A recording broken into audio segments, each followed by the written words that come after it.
Namachivayam. Jai Varahi. Happy new year. உலக மக்கள் அனைவருக்கும் வாராகியுடைய நல்வாழ்த்துக்கள், நல்லாசிகள், இனிய ஆங்கில புத்தாண்டு நல்வாழ்த்துக்கள். இந்த புது வருஷம் எப்படி இருக்க போகுது? 2026 எல்லாருமே ரொம்ப ஆவலோடு எதிர்பார்த்து காத்து கொண்டிருக்கிறோம். ரொம்ப ஒரு மிகுந்த எதிர்பார்ப்பு. காரணம் என்னன்னு கேட்டிங்கனாக்கா, அந்த 2025 கிட்டத்தட்ட எல்லாருக்குமே ஒரு ஹைக் ஒரு வளர்ச்சியை கொடுத்தது அப்படின்னு சொல்லலாம்.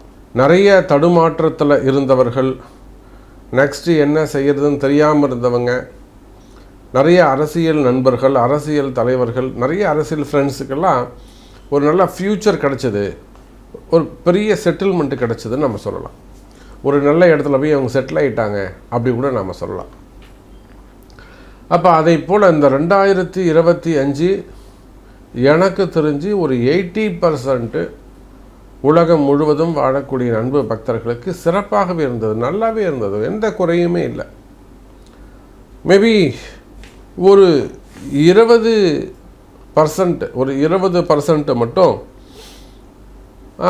அங்கொன்றும் இங்கொன்றுமாக சில கஷ்ட நஷ்டங்கள் இருந்திருக்கலாம். ஒரு 20% மட்டும் அங்கொன்றும் இங்கொன்றுமாக சில கஷ்டங்கள் இருந்திருக்கலாம். மேபி மெயினாக ஜாப் ரிலேட்டடாக வரக்கூடிய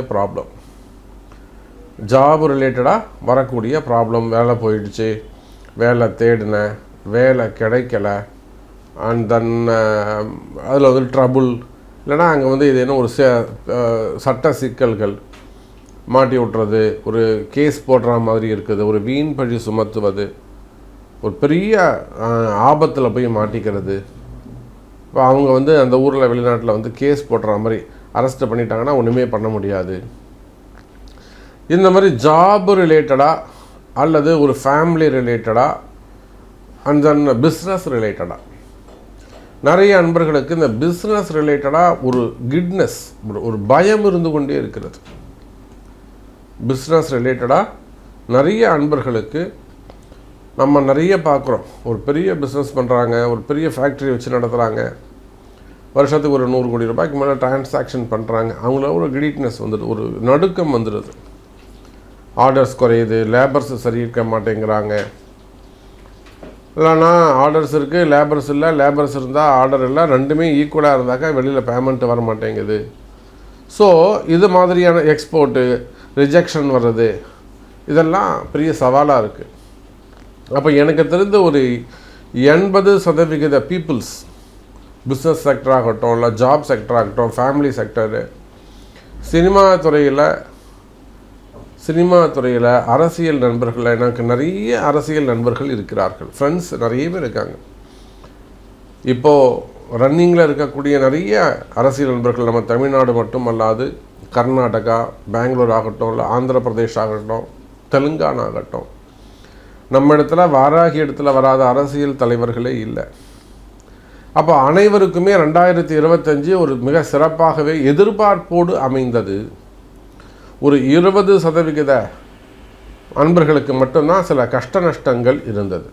அப்போது 2026 பிறக்க போகுது. 2026 இது எப்படி இருக்க போகுது?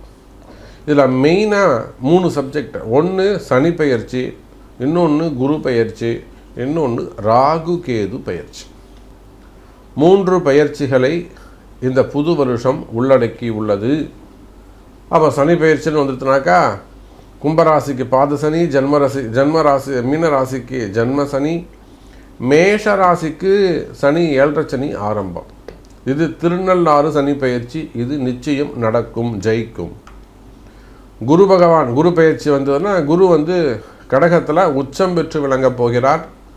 குரு சனி தொடர்பு, நிறைய அரசியல் ஆதாயங்கள், நிறைய அன்பர்களுக்கு அது ஒரு கோடீஸ்வர யோகத்தை தரப்போகுது. அதே போல் ராகு கேது பெயர்ச்சி, மகரத்தில் ராகு, எங்கே கடகத்தில் கேது. இப்போ இந்த 3 பெயர்ச்சிகளை உள்ளடக்கியது தான், ஸோ இந்த 4 பிளானட்டை உள்ளடக்கியது தான் இந்த 2026 எப்படி இருக்க போகுது. அப்படி ஒரு காம்போ மாதிரி 12 ராசிக்கும் தனித்தனியாக நம்ம பார்க்க போகிறோம். வாருங்கள், புத்தாண்டு ராசி பலன் உங்கள் ராசிக்கு எப்படி இருக்குன்னு. அன்பார்ந்த மேஷ ராசி அன்பர்களே, இந்த புத்தாண்டை பொறுத்தவரையிலும் உங்களுக்கு சிறப்பான யோகம். முதல்ல இந்த மார்ச் மாதத்திலிருந்து 7.5 சனி ஆரம்பம். நிச்சயமாக இந்த 7.5 சனினா இந்த 7.5 சனியில் ஃபஸ்ட்டு பாத சனி உங்களை ஒன்றுமே பண்ணாது, பெரிய டிஸ்டர்பன்ஸை ஏற்படுத்தாது. மேபி நிறைய இடமாற்றங்கள், தொழில் மாற்றங்கள், தொழிலில் நல்ல, பிஸ்னஸில் நல்ல உயர்வு, பிஸ்னஸில் நல்ல ஒரு பேர் புகழ். மெயினாக உங்களுக்கு இடமாற்றம் தான். ஒரே இடத்துல உட்காந்துட்டு இருப்பீங்க, நான் அங்கே போக மாட்டேன், இங்கே போக மாட்டேன், இந்த இடத்த விட்டு கொடுக்க மாட்டேன். இடமாற்றம் வச்சுக்கோங்க, நீங்கள் சூப்பராக இருப்பீங்க. நான் எழுதி கொடுக்குறேன். நிறைய அன்பர்கள் பூர்வீகத்தை விட்டு வெளியில் வந்தாலே அவங்க சிறப்பாக இருப்பாங்க. எங்கள் அப்பா வச்சு கொடுத்த கூட, எங்கள் தாத்தா வச்சு கொடுத்த இடம், அப்படிலாம் பேசிகிட்டு இருப்பாங்க. பிஸ்னஸை பொறுத்த வரையில் உங்களுடைய சுய சம்பாத்தியம், உங்கள் சொந்த காலில் நீங்கள் நிற்கணும். அப்போது இந்த 2026 உலகம் முழுவதும் வாழக்கூடிய மேஷ ராசி அன்பர்களே, 7.5 சனி ஆரம்பமாக இருந்தாலுமே கூட ராகு கேது உங்களுக்கு 4-10 அமைகிறார்கள். அது ஒரு மிகப்பெரிய சிறப்பு. ராகு கேது சப்போர்ட்டாக இருப்பாங்க. குரு பயிற்சி ரொம்ப டாப்பாக இருக்கும். 4ஆம் இடத்துல சுகஸ்தானத்தில் உயர்ந்த ஸ்தானத்தில் இருக்கக்கூடிய குரு பகவான் உங்களை கோடிகளை புரளவிப்பார், கோடிகளை அள்ளி கொடுப்பார். வீடு கட்டுறது, வீடு வாங்குவது, நிலம் பலங்கள் வாங்குவது, சொத்து வாங்கிறது, அல்லது இது போன்ற ஒரு சுப விரயங்களை அந்த குரு ஏற்படுத்துவார். மெயினாக இருப்பிடம், வண்டி வாகன யோகங்கள் சிறப்பானதாக இருக்கும். டிரான்ஸ்போர்ட் பிஸ்னஸ் சிறப்பாக இருக்கும். ஃப்ளைட் ஆகட்டும், ட்ராவல் ஏஜென்சி ஆகட்டும், ஈவெண்ட் மேனேஜ்மெண்ட் நடத்தக்கூடியவங்க, டூர்ஸ் பேக்கேஜஸ் நடத்தக்கூடியவங்க, அதே போல் மேரேஜ் கேட்ரிங் கான்ட்ராக்ட் எடுத்து செய்யக்கூடியவர்கள், அப்புறம் கேட்ரிங்கில் இருக்கக்கூடியவங்க, ஃபுட்டு இண்டஸ்ட்ரி, ஹோட்டல் இண்டஸ்ட்ரி, மெயினாக ரியல் எஸ்டேட்டு, பெரிய அளவில் கார்ப்பரேட் நிறுவனங்கள், ரியல் எஸ்டேட்டில் கார்ப்பரேட் நிறுவனங்கள், அதில் இருக்கக்கூடிய சட்ட சிக்கல்கள், அவங்களுக்கு வந்திருக்கக்கூடிய எதிரிகளால் வரக்கூடிய பயம், எதிரிகளால் வரக்கூடிய தொந்தரவு, ஒரு ஐடி ரைடோ அல்லது அது சம்மந்தப்பட்ட என்கொயரிகள். ஸோ இந்த மாதிரி ஸ்ட்ரகிளிங் இருக்குமே, ஆனால் அந்த ஸ்ட்ரகிளிங் எல்லாம் கிளியர் ஆகக்கூடிய அற்புதமான வருஷம்.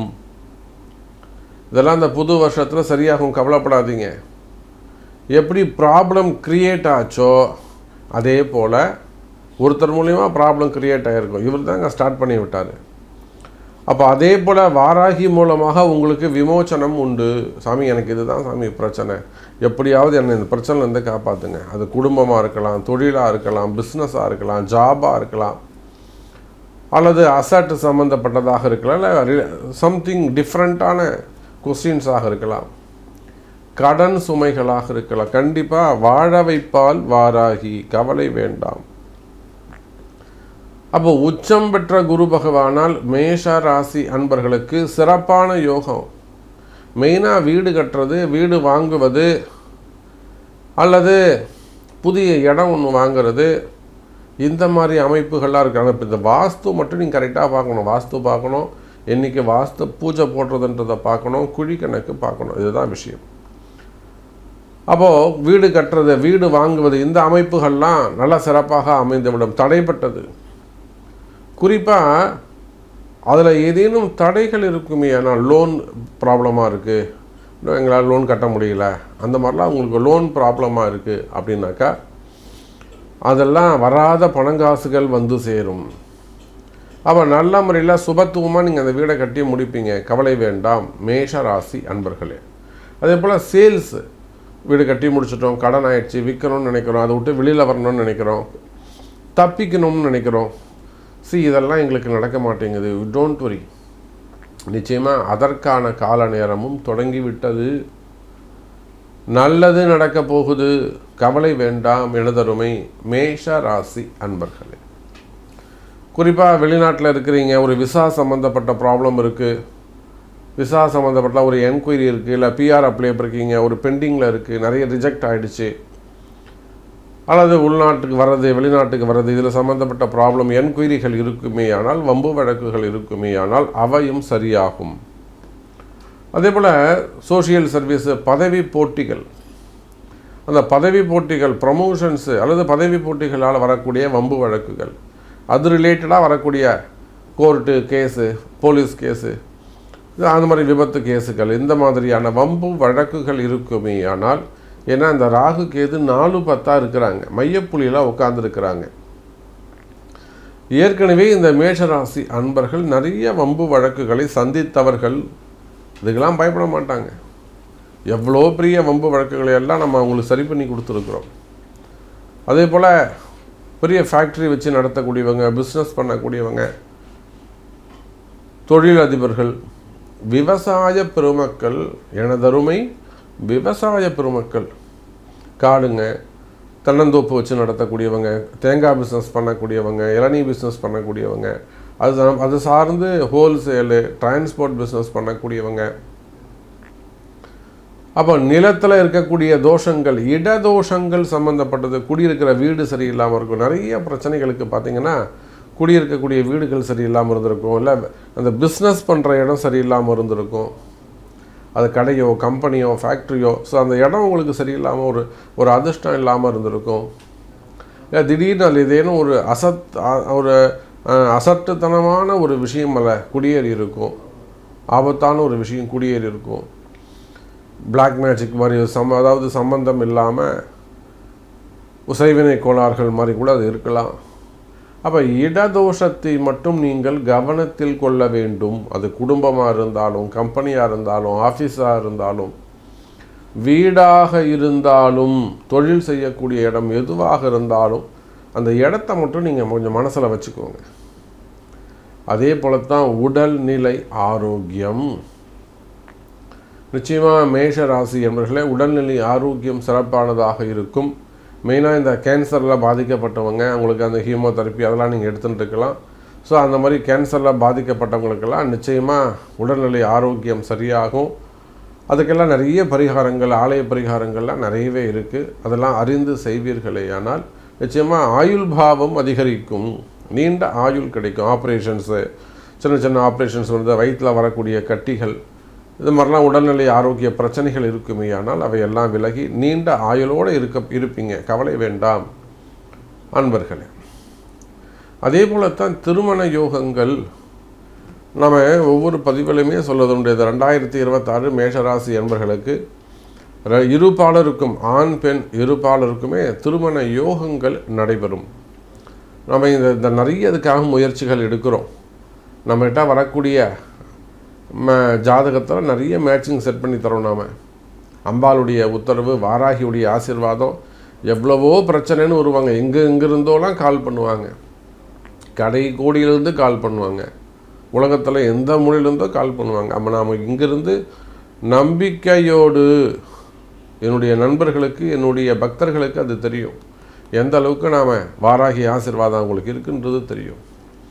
ஸோ அந்த மாதிரி திருமண யோகங்கள், முதல் திருமணம், இரண்டாவது திருமணம், 30 வயசு, 35 வயசு, 40 வயசு வரலும் பொம்பளை பசங்களுக்கு கல்யாணம் ஆகாமல் இருக்கிறது, செகண்ட் மேரேஜஸ், திருமண யோகங்கள் கைகூடும். வாராகி சொல்கிறத நீங்கள் நம்பணும். அந்த வாக்கு, அம்மா என்ன வாக்கு தராங்களோ அதை அப்படியே எடுத்து நீங்கள் செய்யணும். அப்போ திருமண யோகங்கள் கைகூடும். அதே போல தான் நிறைய குழந்தை பாக்கியம், கல்யாணம் ஆகி 1 வருஷமாகுது, 2 வருஷமாகுது, 6 வருஷமாகுது, 8 வருஷமாகுது, இன்னும் குழந்தை இல்லாமல் இருக்குது. ஒன்றும் கவலைப்படாதீங்க, குழந்தை பாக்கியம் உண்டு, குழந்தை பாக்கியம் உண்டு. சிறப்பான முறையில் குழந்தை பாக்கியம் பிறக்கும். ஆனால் அதுக்கு ஆண் பெண் இருவருடைய ஜாதகமும் முக்கியம். அப்போ தான் 2 பேருக்குமே, ஏன்னா இது ஒருத்தர் சம்மந்தப்பட்ட கேள்வி இல்லை, 2 பேர் சம்மந்தப்பட்ட கேள்வி. அப்போ தான் இருவருக்குமான அந்த ஜாதக பரிகாரங்கள் அமைக்க முடியும். ஸோ வேலை வாய்ப்புகள் சிறப்பாக இருக்கும், வேலையில் நல்ல முன்னேற்றங்கள் இருக்கும், இடமாற்றங்கள் இருக்கும், புதிய வேலை வாய்ப்புகள் கிடைக்கும் என்பதை சொல்லிக்கொண்டு, உங்களுக்கு என்ன சந்தேகம், உங்களுக்கு என்ன கேள்வி, இதை உங்களுடைய பிறப்பு ஜாதகத்தை கொண்டு தொடர்பு கொள்ளுங்கள். நன்றி, நமச்சிவாயம். Happy new year.